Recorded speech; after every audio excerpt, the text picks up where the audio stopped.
Hello बच्चों, सो बेटा let's see the question and the question says which of the following has highest freezing point?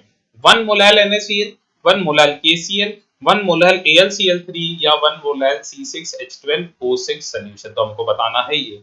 देखिए बेटा, molality तो सबकी सेम है, मतलब इक्विमोलल सॉल्यूशन है। Well we know that depression in freezing point is equals to IKFM। IKFM होता है, Kf तो कांस्टेंट है, मोलालिटी इज सेम, इक्विमोलल है, तो कहीं ना कहीं हमारी सारी बातें आई पर आ जाएंगी। अब देखते हैं आई के साथ क्या कहानी बेटा चल रही है। सो बेटा अगर आई बढ़ेगा तो डिप्रेशन इन फ्रीजिंग पॉइंट बढ़ेगा। डिप्रेशन इन फ्रीजिंग पॉइंट बढ़ रहा है मतलब T not F minus T F बढ़ रहा है। अब बेटा टी नॉट एफ क्या होता है? Freezing point of pure solvent. T F होता है फ्रीजिंग पॉइंट ऑफ सोल्यूशन।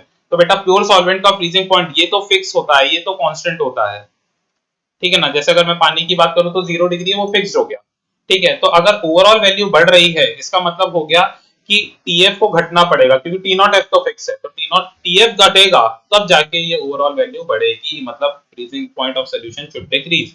तो आई का रिलेशन फ्रीजिंग पॉइंट के साथ कैसा दिख रहा है? यहाँ पर इनवर्स रिलेशन दिख रहा है। हमारे से बोला हाईएस्ट फ्रीजिंग पॉइंट, मतलब उसका आई सबसे कम होना चाहिए। NaCl के लिए देखते हैं बेटा, आई क्या हो जाएगा इसके लिए? 2, क्योंकि ये 2 में आयनाइज होगा, Na plus and Cl minus. KCl की बात करें बेटा, इसका आई भी क्या हो जाएगा? 2, क्योंकि ये भी Na प्लस और Cl minus, sorry K plus and Cl minus में आयनाइज होगा, तो ये भी 2 हो जाएगा। AlCl3 बेटा, इसका आई 3 हो जाएगा, सॉरी 4 हो जाएगा। क्यों? क्योंकि ये 4 आयंस में आयनाइज होगा, Al3 प्लस और 3Cl माइनस में, तो इसका आई की वैल्यू क्या हो जाएगी? 4। एंड बेटा ये है हमारे पास ग्लूकोज। तो ग्लूकोज का तो वेंट ऑफ फैक्टर 1 ही होता है, क्योंकि नॉन इलेक्ट्रोलाइट है, ना एसोसिएट होगा ना डिसोसिएट होगा।